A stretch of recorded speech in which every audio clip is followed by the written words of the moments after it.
What's going on, Sky fans? Welcome to another episode of Chicago Sky Central, your number one spot for everything Chicago Sky related. And we have a couple of playoff games to talk about as the Chicago Sky have forced Game 3 due to their own failure, right? Against the New York Liberty coming up. That game's coming up Tuesday. So we'll talk about Game 2, how the Chicago Sky came out, Kahleah Copper's injury concerns. We'll get into all that and more right after this. Welcome to Chicago Sky Central, and here's your host, Haize.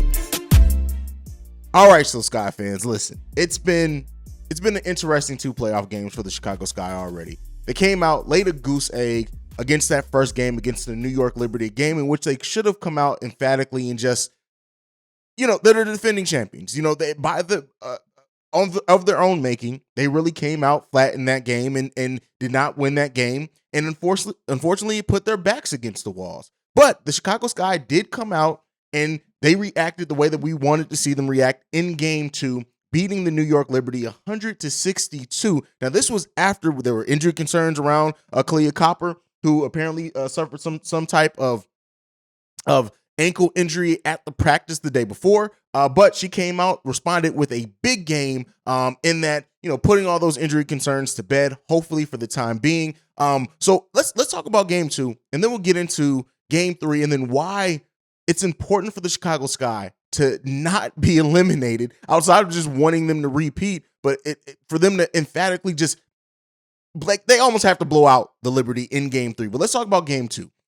Game 2, every player that touched the ball, that came in and logged minutes, scored the basketball, which is huge. Kahleah Copper in this game, 8 for 16, 2 for 3 from three-point range, 3 rebounds, 1 assist, 3 steals with 20 points, leading the Chicago Sky and all players on either team in scoring in that game. Candace Parker chipped in 12 points, 10 rebounds, 4 assists, and 2 blocks herself. She had a positive plus-minus of plus 33 in that game. Meesman with 8 points, 6 rebounds, 4 assists.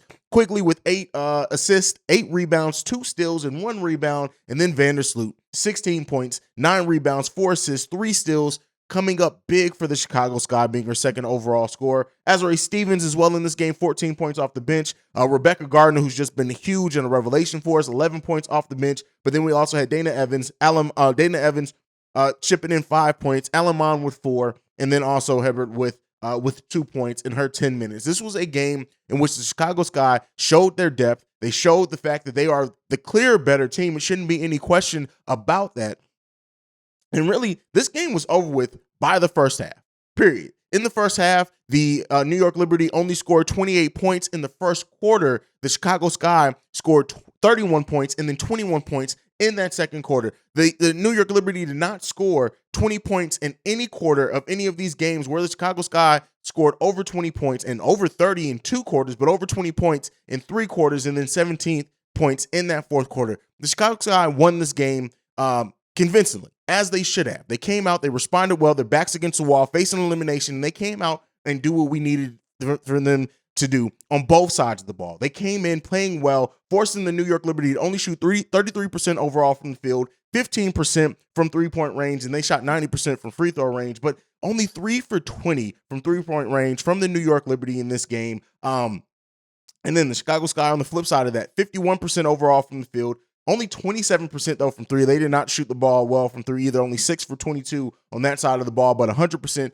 three-point shooting from the Chicago Sky. They clearly won the rebounding game, 45-28. The assist battle, 28-15. They had 14 steals to the Liberty's 7 steals, and then 3 blocks to the Liberty's 2 blocks. Listen, they won everything. They did have 10 turnovers, which I need to see the Chicago Sky tighten up that part of the game. But first, force 19 turnovers from the New York Liberty in Game 2. This was the game that we needed to see from this team. Like I said, facing the injury concerns around Kahleah Copper, and even Coach James Wade in the press conference saying, hey, nothing happened, when there were journalists there that said they clearly saw Ka go down, holding her ankle, leave, and then come back, still really, holding that ankle. But, all the concerns around that, if Ka didn't play in this game, I thought that the Sky may have lost it. But Ka came out, and even taking away her contribution, still would have clearly won this game. But, the Sky needed this win. They needed to go into Game 3 with not just a win based off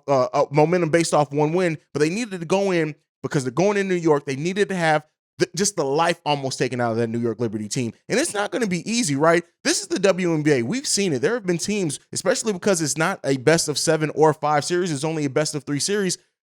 You can see upsets in that. I don't want to say easily, but you can see upsets in a best of 3 series more than you would a best of 5 or a best of 7 series.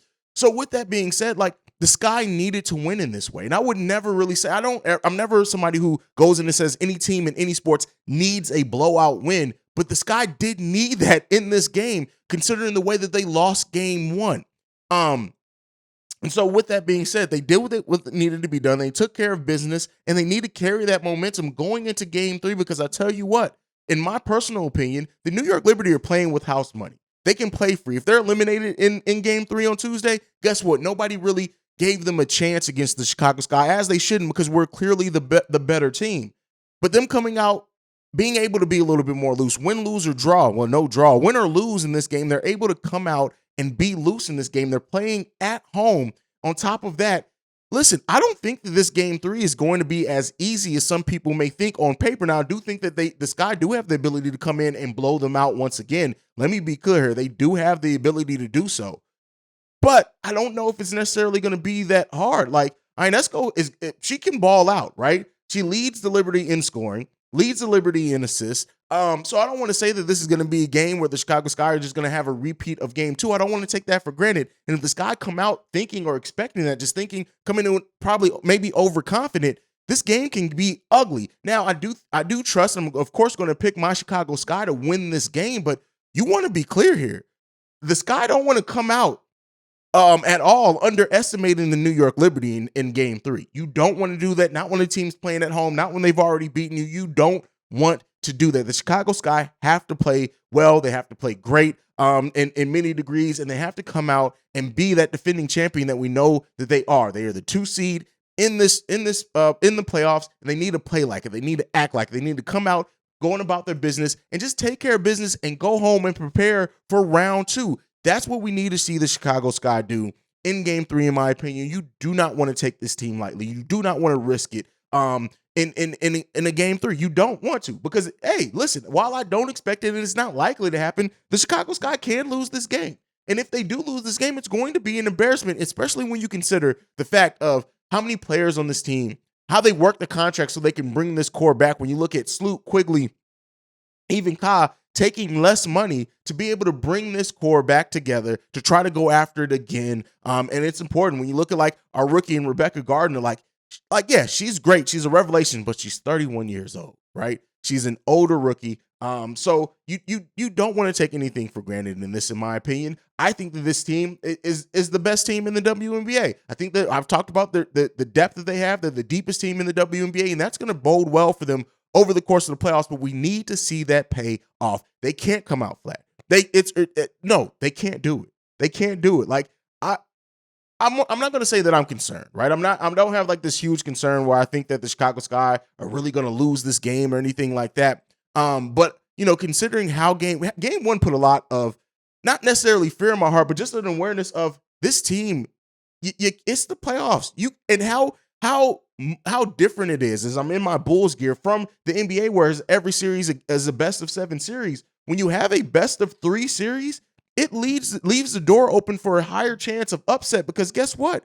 At that point, you could get lucky one game, and then just any dog can have their day. And I'm not calling the New York Liberty dogs. That's maybe a bad comparison there. Don't cancel me for that. But you don't want to risk it. That's basically what it just boils down to, and that's what it gets to. The Chicago Sky have to come out. They have to execute. They have to go about their business in a way that states that, hey, listen, no, we are the best team in this league. And if you're not gonna stop us in this game, we refuse to be beaten. They need to play together. They need to focus. They need to and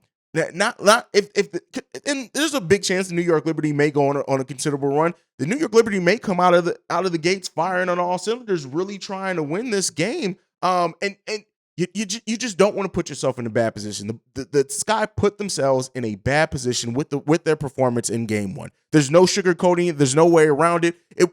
It almost took. That's why. Listen, part of the reason I haven't done an episode in so long is because I was planning to do an episode right after game 1, and the way that game went, I had such a sour taste in my mouth that it wouldn't have been productive had I recorded then. It just wouldn't have been. It would not have been. It would have almost, I talk about over on the Bulls channel, Sky is Falling Bulls fan. I almost would have been a Sky is Falling Chicago Sky fan at that point, because just watching that game, watching the way in which the Sky just tried, and it seemed like, hey, we're gonna get this. Like, don't even worry about it. And maybe that was my own overconfidence in this team. But I like the way that they won game 2. I like the narrative around it. I like to be able to say that we are now going into game 3 with such momentum after completely dog walking the New York Liberty.